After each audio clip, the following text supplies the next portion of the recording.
Hello everyone, this is Brian and Shane. Welcome back to Local Liberty. We're here to talk to you today about a current event that's been on a lot of people's minds this week. August 24th, 2015, we had a lovely crash of our wonderful stock market.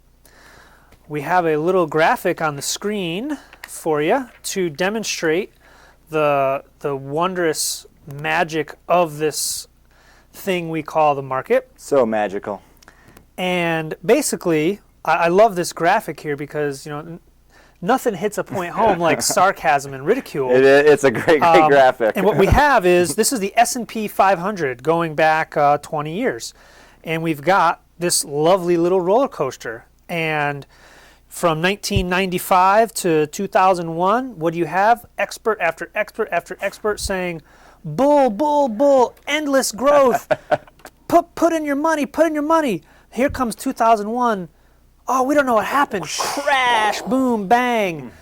2 years later, everybody can look back and say, yep, oh, that was a bubble. And now we had the bubble was because of this or that or that or this or this. And I think in 2001 it was the dot-com bubble. Dot-com bubble, yep. And okay, but that's all past us, no problem.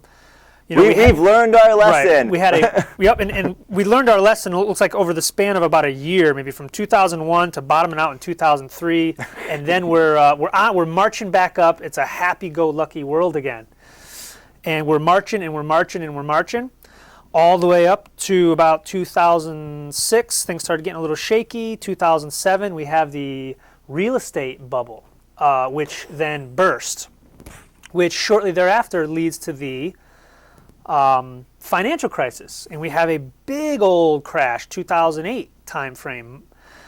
Luckily, we had the experts though to explain that crash as well. Right, we had the experts to after the fact acknowledge, yep, that period from 2003 to 2008 when we were chinking up the roller coaster, that was in fact a bubble. But whatever the reasons for that bubble, well, those are behind us now. Nobody look back, forget the mirror, just keep socking the money away into that 401k. Plunk it away into the stocks, day trade, buy and hold, whatever your strategy may be. Just make sure your money's going in. Yep, it's all good. And that was around 2009. Early 2009, things bottomed out and they started climbing back up again. And now we're on our latest revision of the roller coaster. And look back at this chart; it's going up higher and higher than ever. But let's analyze what our experts are telling us today. Right now, definitely not a bubble. Nope. This is just the magic of the stock market. Right. Growth will occur endlessly. Value will be created over and over again. We'll all get wealthier. They're experts, so I believe them, Brian. Right. I mean, it makes sense, right? Yep, that's one of our themes of this show is distant experts are your friend. Right. Distant government experts are always the people you want to rely on. Strangers especially, yep. Who else would I rely on other than a person I don't know and has no credentials I can actually verify in any way? That's right. So, if what happened this week got you shaking a little bit, it was actually leading into late last week, and then the futures over the weekend started looking really ugly, and then the market just tanked really hard Monday morning to the point where there's fail-safes, if you want to call it that, on the market when it loses a certain percentage, I think around 7%, they call it the circuit breakers. The first circuit breaker trips, the market shuts itself down for a couple of minutes. So basically, if too many people are trying to withdraw their money out of the casino, the house says, nope, basically they're shutting it down. It's kind of like a little computer-generated bank run that will just automatically, it stops the bank run like that. And there's different levels of these circuit breakers. I think there's a level 2 and then level 3. And level 3 is at like 20%.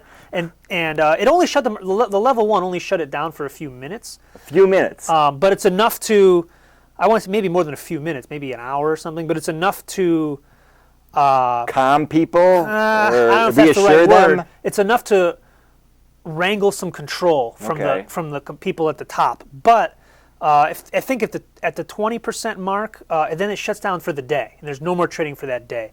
So that gives you a little bit of hint about how this game is rigged a little bit. That if things start going too poorly for the people running the show, they basically they take their ball and go home. for an hour or for a day. Or they say, no, we're not. You know, you can't take any more of your money out. Just come back tomorrow. We maybe. got this. We're experts. We'll take care of it. That's right. So all this said, this is the thought that's been going through my head. I'm trying to think of a good analogy for this, but imagine two people that walk. They're two commuters to work, and they happen to cross each other's paths every morning. And one guy decides every morning to kick the other guy in the nuts as they walk by, and then just keep on walking.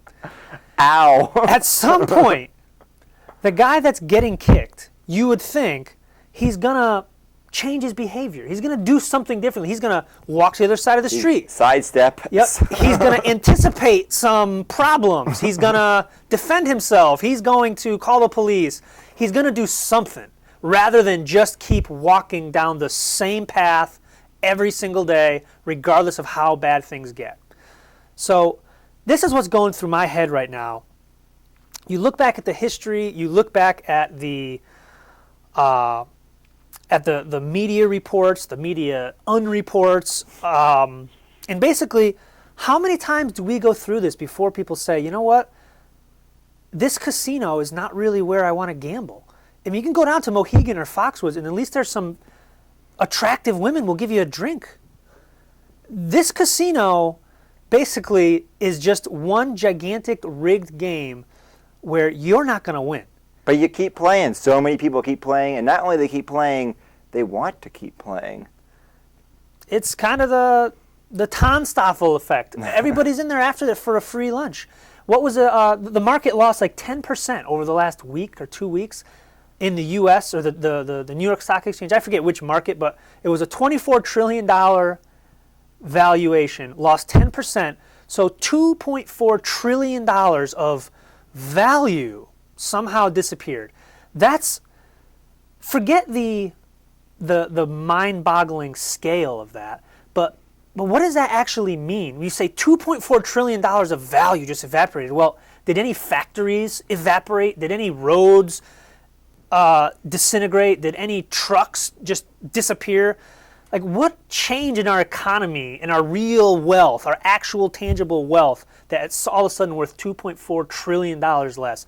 That right there is a really big hint that this whole stock market is this disconnected, no more reality casino and nothing else. And if gambling's your thing, great. You know, you could do it on the stock market, do it at the casino. If that's your thing, fine. There's a new service, I think, coming out that allows you to like gamble on anything, include stocks, whatever you want. But there's already this service that allows you to gamble on so many things, and it's legal, and it's been legal. Yeah. Like you said, it's like you're gambling. Yep.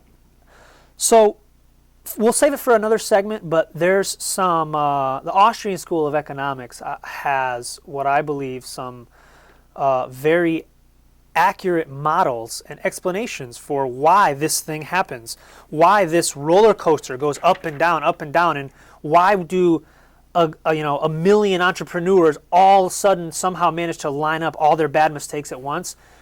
It's not just a coincidence. It's called the Austrian business cycle theory. This whole boom-bust thing, this is manufactured. This is not a natural part of capitalism that we need the SEC to manage or something ridiculous like that. So we'll save that for another topic. Thanks for listening today. We just want to shed a little light on some current events of the silliness that's happening out in financial land. And check out all our local Liberty content online. Yep, thank you.